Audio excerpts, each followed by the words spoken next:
வணக்கம். நம்ம சேனலுக்கு தொடர்ந்து ஆதரவளித்து கூட இருக்கும் நல்ல உள்ளங்களுக்கு நன்றி. தொடர்ந்து ஆதரவு கொடுங்க.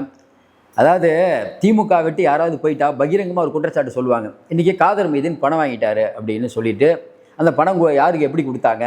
அதாவது திமுக அவங்க கூட இருக்க வரைக்கும் நல்லவங்க, அவங்கள கூட்டணி விட்டு நீங்கள் போயிட்டீங்கன்னா எந்த எல்லைக்கு போவாங்கிறதுக்கு இது உதாரணம். காதர் மீதினுக்கு தகைசால் விருது கலைஞர் தான் கொடுத்தாரு. நன்றியை மறந்துட்டு போயிட்டாங்க.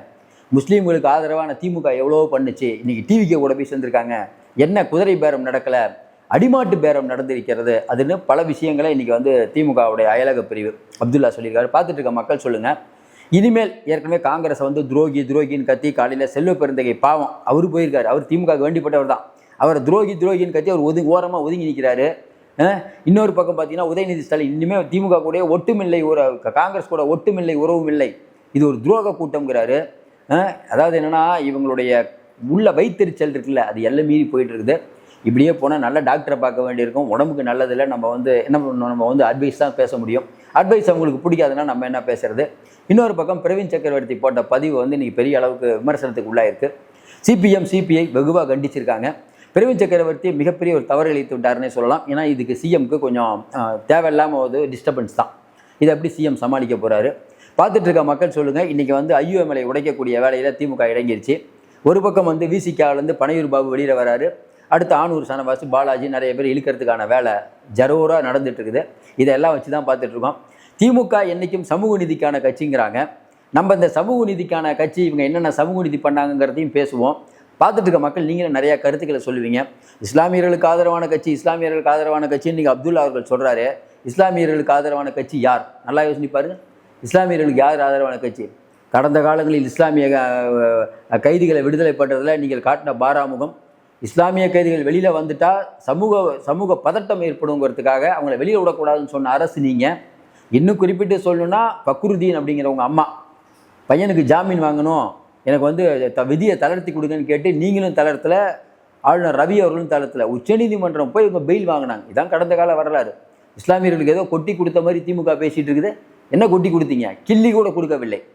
அதாவது என்னென்னா போலி மதச்சார்பற்ற கொள்கை, அதாவது தந்தை பெரியாருடைய கொள்கைங்கிறீங்க. முருகன் மாநாடு நடத்துறீங்க. எல்லாருக்கும் பொதுவாக தான் அரசாங்கம். முருகன் மாநாடு மட்டும் எதிர்த்து இதற்கு சிஎம் அமைதியாக இருக்கிறதே நல்லது. திருப்பரங்குன்ற விஷயத்தில் அமைதியாக இருக்காருன்னா நீங்கள் பண்ண அரசியல். இப்போவும் சொல்கிறான், காதர் மீதின் பணம் வாங்கிட்டாருங்கிறீங்களே. இப்போ தான் போனார்ல, போய் 10 நாள் கழித்து யோசிச்சு பதில் சொல்கிறீங்களா? அப்போ என்னென்னா இவங்களுக்கு என்னென்னா காதர் மீதின் கூட்டணியில் பங்கெடுக்க மாட்டார், உள்ளே போக மாட்டாருன்னு நினச்சாங்க. உள்ளே போன உடனே இவங்களால் தாங்க முடியல. அதனுடைய வெளிப்பாடு தான் இந்த அளவுக்கு பொறுமை தீர்த்திருக்காருன்னே சொல்லலாம். அதாவது உள்ளே இருக்கிறது வெளியில் வந்துருச்சுன்னு சொல்லலாம். அதாவது மறுபடியும் சொல்லட்டுமா, இன்றைக்கி இருக்கக்கூடிய சூழ்நிலையில் ஐயுஎம்எல்ஐ உடைக்கக்கூடிய வேலை ஜரூராக பண்ணிகிட்ருக்காங்க. இன்னொரு எம்எல்ஏ இருக்கார்ல, அவரை பேசிகிட்டு இருக்காங்க. ஷாஜகானுக்கு மட்டும் அமைச்சர் பதவி கொடுத்துட்டாங்க, நீங்கள் உருது பேசுகிற முஸ்லீம், நீங்கள் இந்த பக்கம் வந்துருங்க. ஏற்கனவே விசிகாவை பற்றி என்னென்ன பண்ணிகிட்டு இருக்காங்கன்னு தெரியும். இது இவர்களுடைய கலாச்சாரம்னே சொல்லலாம். இது என்னென்னா இன்றைக்கி இருக்கக்கூடிய சூழ்நிலையில் டிவிக்கே ஒரு முடிவு பண்ணிடுச்சு. ஸ்டாலின் அவர்கள் வெற்றி தோல்வி சகஜங்க. ஆனால் கூட்டணி கட்சிகள்லாம் கவுத்து விட்டு இன்றைக்கி பிரேமலதா அவர்களும் வேறு யார் இருக்கா? மதிமுக அதுவும் இல்லை, நேற்று போயிட்டார், முடிஞ்சு போச்சு மதிமுக. அந்த 2 எம்எல்ஏவும் எப்போ ரிசைன் பண்ணிட்டு இன்றைக்கி இந்த பக்கம் வரப்போகிறாங்கன்னு தெரியல. துரை வைக்க வெளிப்படையாக சொல்கிறாரு, குதிரை பேரமா? அதெல்லாம் இல்லையே. அதிமுகலேருந்து 4 எம்எல்ஏக்கள் கொள்கை பிடிச்சி வந்திருக்காங்க சார். முடிஞ்சு போச்சா கதை? இதுக்கு முன்னாடி உங்களுக்காக பேசிய திருமாவர்களாகட்டும், இதுக்கு முன்பு உங்களுக்கு பேசிய வைகோ ஆகட்டும், இவங்கெல்லாம் இந்த பக்கம் வந்துட்டாங்க. உங்களுக்காக பேசுகிறதுக்கு ஆள் இல்லை. ஏன் திமுக முதல்ல பேசுகிறதுக்கு ஆள் இல்லை? சிவாஜி கிருஷ்ணமூர்த்தி அவர் மாதிரி பேசுவாங்க. உதயநிதி சிறந்த பேச்சாளராக, நல்லா யோசனை பாருங்கள். ஆர்ராஜ் அவர்கள் பேச வைக்கலாம், எதாவது இடம் கொடுக்கா பேசிட்டா. ஆர்எஸ் பாரதி அதுவும் பிரச்சனை தான், ஏதாவது பேசிடுறாரு. எழிலனை பேச வைக்கலாம், பட் எழிலன் அவரே சில சமயம் திமுகவுக்கே பிரச்சனை வர மாதிரி பேசிடுறாரு. திமுக முட்டு சந்துக்கு வந்துருச்சுன்னே சொல்லலாம். எல்லை மீறிய கோபத்தினுடைய வெளிப்பாடு தான் இந்த மாதிரியான பேச்சு. பார்த்துட்டு இருக்க மக்கள் இதை உணர்வீங்கன்னு நினைக்கிறேன்.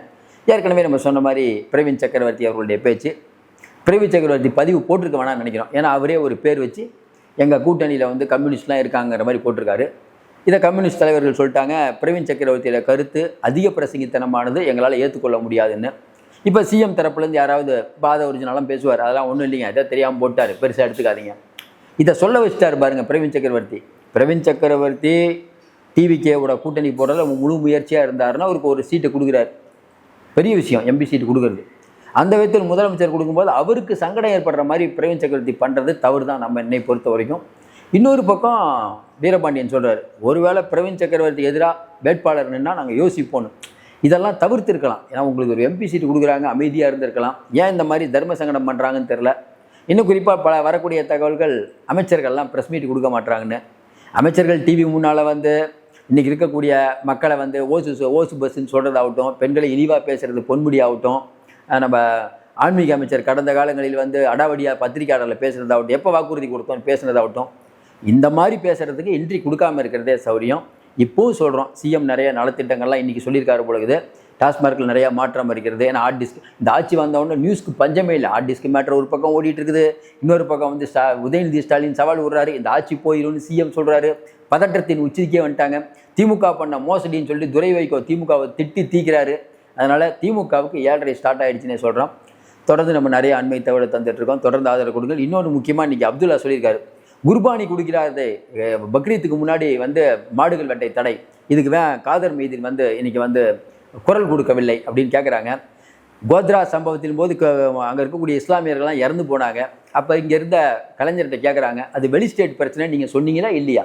திமுக பற்றி திமுக வந்து இஸ்லாமியர்களுக்கு ஆதரவான கட்சியா, கிறிஸ்துவர்களுக்கு ஆதரவான கட்சியா? நல்லா யோசனை பாருங்கள். மேலே இருக்கக்கூடிய பிஜேபியிட்ட கை கோத்திட்டு ஆர்எஸ்எஸ் ஒரு சமுதாய இயக்கம்னு முரசொலியில் எழுதுனது கலைஞரா வேறு யார்? பண்டார பரதேசின்னு சொல்லிட்டு நீங்கள் பிஜேபியோட கூட்டணி வைக்கல. இதையெல்லாம் மறந்து விட்டது யோக்கியன்கள் போல் பேசுவது மக்கள் பார்த்துட்டு இருக்காங்க சார். எல்லாத்தையும் மறந்துட்டு நீங்கள் பேசுறது அப்படிங்கிறது தப்பான முடிவு. பார்த்துட்டு இருக்கும்போதே நிறைய பேர் கருத்தை சொல்லிட்டு இருப்பாங்கன்னு சொல்லலாம். தொடர்ந்து நிறைய அண்மை கருத்துக்களை சொல்லிட்டு இருக்கோம். தொடர்ந்து ஆதரவு கொடுங்கள். மீண்டும் சந்திப்போம். நன்றி, வணக்கம்.